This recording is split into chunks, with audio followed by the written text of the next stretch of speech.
বন্ধুরা, কেমন আছো? আশা করি ভালো আছো, সুস্থ আছো। আমি তোমাদের অপবিতা, সবাইকে আমার চ্যানেলে অনেক অনেক স্বাগত। তো আজকে বানাতে চলেছি সাবুর একটা রেসিপি। এটা যেহেতু শ্রাবণ মাস, শ্রাবণ মাসে সাবুর অনেক রকম আইটেমের রেসিপি নিরামিষই করলে তারা খেতে পারে, কারণ এই শ্রাবণ মাসে অনেকেই নিরামিষ খান। তো তার জন্য আমি ভাবলাম একটা সাবুর রেসিপি তোমাদের সাথে শেয়ার করি। সাবুর একটা পোলাওয়ের রেসিপি। তো তোমরা দেখো, তোমাদের অবশ্যই মিষ্টি, ঝাল মিষ্টি নোনতা একটা ফ্লেভারের হবে, মানে হালকা হালকা ঝাল হবে, মিষ্টি হবে, আর একটু নোনতা নোনতা ভাব আসবে।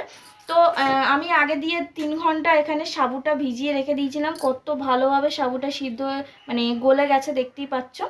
তো আমি এখানে ভালোভাবে জলটা ঝরিয়ে নিচ্ছি, কারণ জলটা না ঝরিয়ে নিলে হবে না, জল থাকলে গায়ে ছিটকাবে। তো চলো, আরও কিছু আয়োজন করেছিলাম, সেগুলো তোমাদেরকে শেয়ার করে দিই। কী কী প্রয়োজন পড়বে এটা বানাতে। বেশি কিছু লাগবে না, সামান্য কয়েকটা উপকরণ নিলেই তোমাদের হয়ে যাবে। তো চলো দেখাই তোমাদের রেসিপিটা। এখানে লাগছে দুটো ছোট সাইজে আলু, এরকম ছোট ছোট পিস করে কেটে নিয়েছি। এখানে নিয়েছি দুটো শুকনো লঙ্কা, আর নিয়েছি কাজু কিশমিশ।